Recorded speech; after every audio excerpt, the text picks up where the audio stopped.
राजनीतिक उथल पुथल के बीच आखिरकार पाकिस्तान में आम चुनाव पूरा हो गया। अब नतीजों के साथ इंतजार है नई सरकार का और साथ ही नए प्रधानमंत्री का, जो 5 वर्ष तक सरकार चलाने का हकदार होगा। लेकिन भारत के पड़ोसी देश में इतने सामान्य स्थिति में सरकार का गठन नहीं होता है। पाकिस्तान पॉलिटिक्स के चैप्टर को टटोलें तो अब तक पाकिस्तान में कोई भी प्रधानमंत्री अपना कार्यकाल पूरा नहीं कर सका। आंकड़ों की माने तो आज़ादी के बाद पाकिस्तान में 11 आम चुनाव हो चुके हैं। अभी वाला 12वां चुनाव है। हालांकि इस दौरान ऐसा कोई चुनाव नहीं हुआ जिसको स्वतंत्र और निष्पक्ष कहा जा सके। ऐसे में हालिया चुनाव के नतीजे पाकिस्तान में एक अलग संग्राम की ओर इशारा करते हैं। दरअसल इस चुनाव में जहां इमरान खान समर्थित निर्दलीय आगे निकल आए हैं, वहीं नवाज शरीफ की PMLN सबसे ज्यादा वोट पाने वाली एकल पार्टी बनकर उभरी है। लेकिन खान और शरीफ दोनों ही बहुमत हासिल करने में विफल रहे हैं। हालांकि पाकिस्तान चुनाव आयोग ने नतीजों के बारे में कोई आधिकारिक घोषणा नहीं की है, लेकिन इन सब के बीच धांधली के आरोपों के कारण करीब 52 मतदान केंद्रों पर 15 फरवरी को दोबारा मतदान का आदेश दिया है। इस उठापटक के बीच सेना ने दोनों नेताओं से सहयोग और सामंजस्य बिठाने का आग्रह किया है। मौजूदा हालातों को देखते हुए विशेषज्ञों का मानना है कि पाकिस्तान की राजनीति में आज भी सेना की अहम भूमिका है। यही कारण है कि कभी देश से बाहर निकल चुके नवाज शरीफ पाकिस्तान में वापसी कर चुनाव लड़ने का फैसला सेना के समर्थन के बल पर ही ले पाए। ऐसे में सवाल उठना लाजमी है कि हालिया चुनाव का पाकिस्तान की राजनीति पर क्या असर पड़ेगा। साथ ही इस देश में आखिर सेना सरकार पर नियंत्रण क्यों रखती है। इसके साथ ही एक सवाल यह भी कि पाकिस्तान में सेना के द्वारा प्रधानमंत्रियों के बेदखल का इतिहास क्या है। चलिए एक एक करके समझते हैं। पाकिस्तान साल 1947 में आज़ाद हुआ। यह देश आज भी वैश्विक भू राजनीति में अपनी जगह तलाशने की कवायद में जुटा है। यह मध्य पूर्व और दक्षिण एशिया के चौराहे पर मौजूद है। यह तेल संपन्न क्षेत्र के निकट और विश्व के कुछ सबसे महत्वपूर्ण व्यापारिक मार्गों पर स्थित है। यहाँ से मध्य पूर्व के स्थलरुद्ध देशों तक पहुँचा जा सकता है।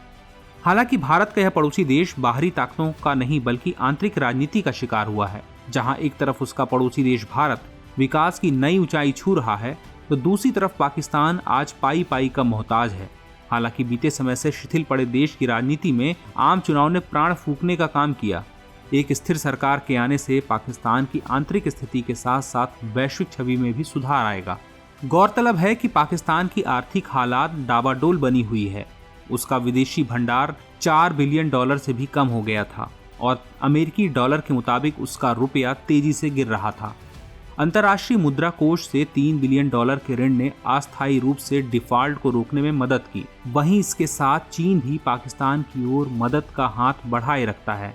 लेकिन तमाम सहायता के बावजूद भी पाकिस्तान की आंतरिक स्थिति स्थिर नहीं हो पाई है।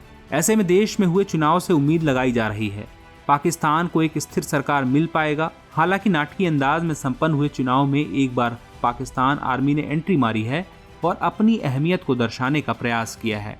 विश्लेषकों ने सेना को पाकिस्तान में एक राज्य के भीतर एक राज्य के रूप में वर्णित किया है।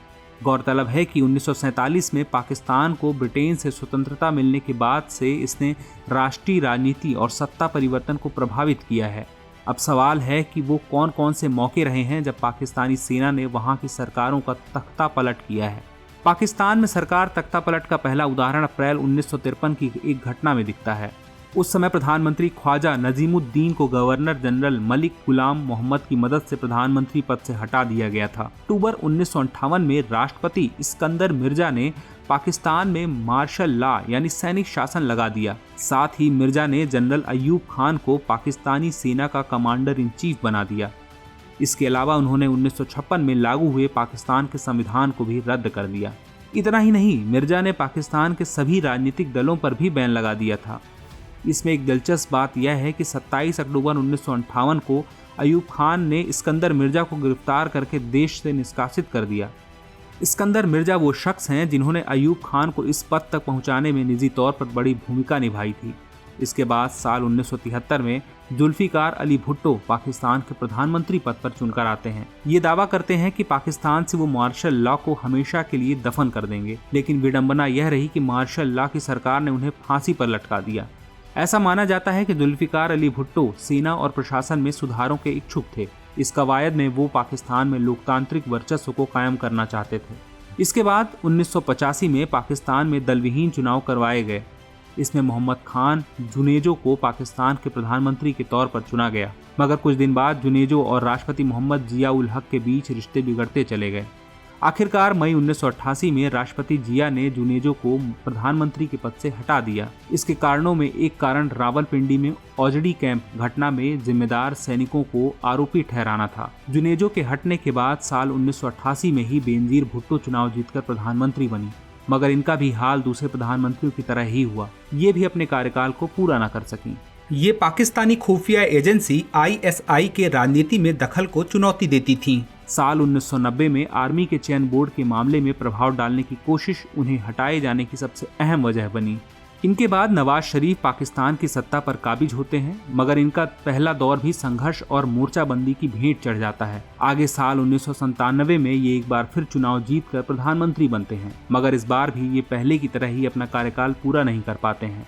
ऐसा कहा जाता है कि सेना को यह आशंका हो गई थी नवाज शरीफ सेना को सरकार के नियंत्रण में लाकर उसका कद घटाना चाहते हैं। साथ ही सेना इस बात से भी खफा थी कि वे अक्सर सैन्य मामलों में दखल देते थे। इसमें कारगिल युद्ध वाला मुद्दा भी शामिल है।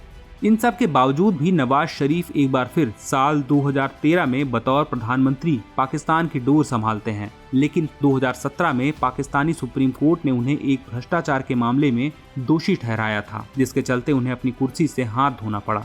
इसके बाद एक बार फिर शहमात का खेल शुरू होता है। दिलचस्प बात है कि इमरान खान को प्रधानमंत्री पद तक पहुंचाने में जिस सेना का हाथ बताया जाता है, आज उसी पर इमरान खान की बेदखली के भी आरोप हैं। पाकिस्तानी सेना के लाडले कहे जाने वाले पूर्व प्रधानमंत्री इमरान खान आज खुलकर उसी के खिलाफ बोल रहे हैं।